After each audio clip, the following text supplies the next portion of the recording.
Esatto, tanta roba, era la domanda che mi hanno fatto prima delle Olimpiadi, insomma se riuscivamo a eguagliare o battere il medagliere del risultato che si era ottenuto a Lillehammer del 94, e io ero fiducioso, anche se avevamo magari qualche carenza e qualche preoccupazione, magari qualche atleta che forse, come per esempio la Federica, che già partecipare era un successo.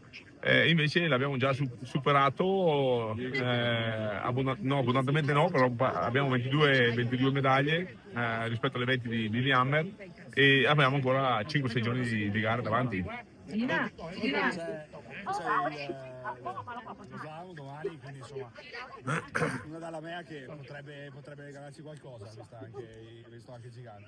Sì, sì, la della me è stata una grande, ha fatto una gran manche, e sappiamo che lei, insomma, forse proprio come outsider, perché non era una candidata, diciamo, alla vittoria, le donne, i pezzi forti nostri erano la Federica, però con un grosso punto di domanda, perché non sapevamo cosa, ma soprattutto la Brignone e poi anche Dominic Paris. E queste ultime gare da Wengen in avanti, anche il nostro Franzoni che di fatti ha dimostrato poi dopo che anche alle Olimpiadi ha sostenuto la pressione e è riuscito a portare a casa la medaglia.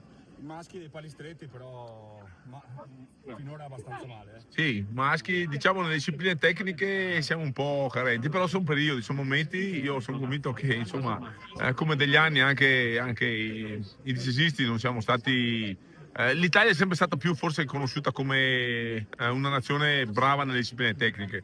Nel 95 per 5-6 anni, insomma, abbiamo avuto una squadra fantastica di discesa, poi abbiamo avuto un calo, poi è ritornata su. Adesso, diciamo, i dissesisti o i velocisti tra maschi e femmine sono quelli che portano avanti, tengono alto il colore dell'Italia. Speriamo che slalomisti, cioè i tecnici maschili e femminili ritornano di nuovo quelli di una volta.